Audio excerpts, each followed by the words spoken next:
Welcome YouTube fans, BigGunner81 here. Hope you're all doing well. Thanks for stopping by the channel today. Today's video is going to be a follow-up video to the video I did on the Eggleston Munitions polymer coated lead projectiles here. And I just want to kind of talk a little bit about the results I've had with them so far after I've had a chance to finally work up some loads. Well, first off, you might be wondering about the accuracy of them. That one is a very tough one to determine for you guys because I didn't like do any, bench rest type shooting with my handgun to really get real accurate shots off with it. What I did do was take a couple different types of ammunition with me, set up a few different paper plates at roughly about 25 feet or 20 feet. Not real sure, but just a decent average distance for a shooting handgun. And I just went ahead and took a few shots with each one of them and just kind of wanted to see how they would do. And basically, the Eggleston Munitions rounds I made up pretty much performed on par with everything else I shot, from factory loads to other reloads I brought. There wasn't really much of a difference as far as the groups or anything like that. So if I show you a clip of them, of my shots I was taking, don't be alarmed and say, oh wow, the accuracy is horrible. No, that just has to do with my shooting skill that particular day and that kind of stuff. So the accuracy overall, I would say, is probably decent.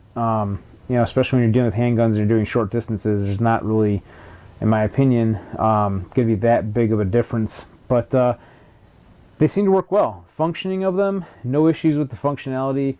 Didn't have any feeding problems. No problems whatsoever as far as that goes. No issues as far as like seeing any excessive buildup inside the barrel or anything like that from the coating. Nothing like that.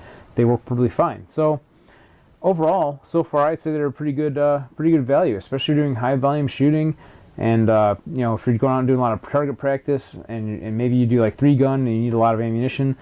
Who doesn't need a lot of ammunition, right? Well, anyway, I think for the price point, they're definitely a good value, especially considering the polymer coating kind of acts as a jacketing for the bullet. So that being said, the other part I wanted to mention, there's actually two more things I want to mention. First one is kind of in regards to the accuracy, is I weighed a few of these just to kind of see what the variances were on the weight. My scale was weighing these in at 118 grains fairly consistently, I would say within a 1 grain window at most, which I don't think is that bad.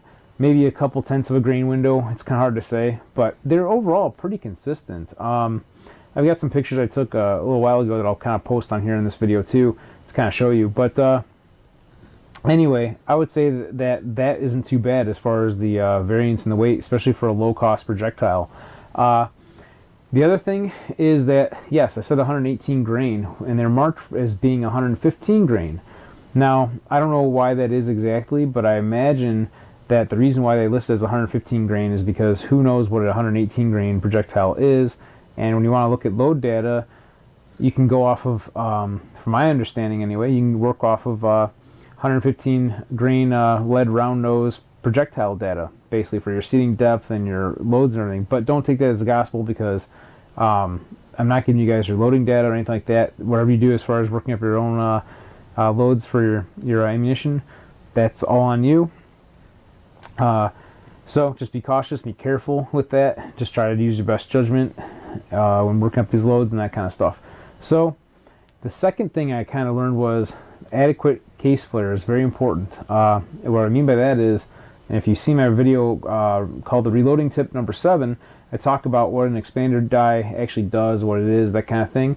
Well, you want to make sure you have an adequate case flare for these projectiles, because and by adequate I mean you want to be able to at least put the bullet into the casing by hand relatively easily. That would be adequate.